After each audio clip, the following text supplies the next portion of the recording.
जय श्री सोनल के साथ संडे की बात में आप सभी का स्वागत है। आज की कहानी का शीर्षक है मृत्युदंड। एक समय की बात है, एक नगर में राजा को अपने महल में लगी हुई 3 मूर्तियों से अत्यंत लगाव था। उसे वे 3 मूर्तियां बहुत प्रिय थी। यह बात महल में हर व्यक्ति जानता था। परंतु एक दिन एक सेवक से गलती से सफाई करते हुए एक मूर्ति टूट गई। राजा आसपास ही था। जब उसने ऐसा देखा तो गुस्से में आया और उस सेवक को मृत्युदंड दे दिया। सेवक मृत्युदंड मिलने के बाद भी शांत खड़ा रहा और कुछ देर पश्चात उसने बची हुई 2 मूर्तियां भी तोड़ दी। राजा अब गुस्से से आग बबूला हो गया और उसने सेवक से कहा, पागल हो तुमने ऐसा क्यों किया? क्या तुम्हें पता नहीं है ये मूर्तियां मुझे अत्यंत प्रिय है? सेवक ने कहा, राजन मुझे पता है आपको ये मूर्ति अत्यंत प्रिय है, लेकिन जब मुझे मृत्युदंड मिला तो मैंने विचार किया कि ये मूर्तियां तो मिट्टी की है, एक दिन मिट्टी में ही मिल जाएंगी।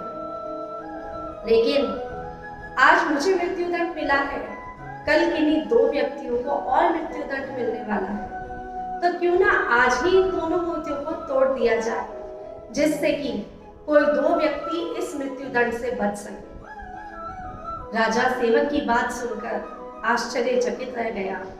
इतनी विषम परिस्थितियों में भी तुम कैसे शांत रहे और तुम कैसे दूसरों के बारे में सोचते हुए किसी 2 को मृत्युदंड से बचाने के लिए तुमने इतना साहस किया। सेवक, राजन ये जीवन हमें ईश्वर ने दिया है और ईश्वर ने जब इतना सुंदर जीवन दिया, सुख सामग्री की सभी सामग्री दी, जीवन में सब कुछ है मेरे पास।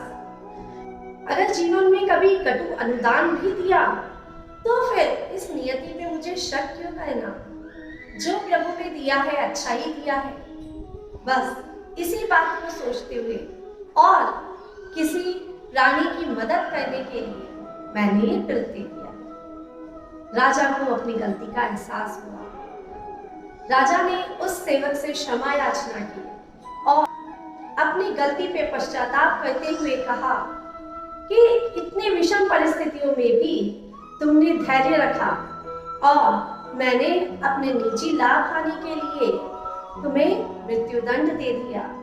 मैंने अपने पद का अनुचित प्रयोग किया है, मुझे क्षमा करो। और सभी को मैं ये शिक्षा देना चाहता हूँ कि कितने भी कठिन परिस्थितियां आए, धैर्य नहीं खोना चाहिए। किसी सामने वाले को अगर क्रोध भी आए तो आप शांत रहो, क्योंकि प्रभु आपके साथ है। धन्यवाद। जय जय।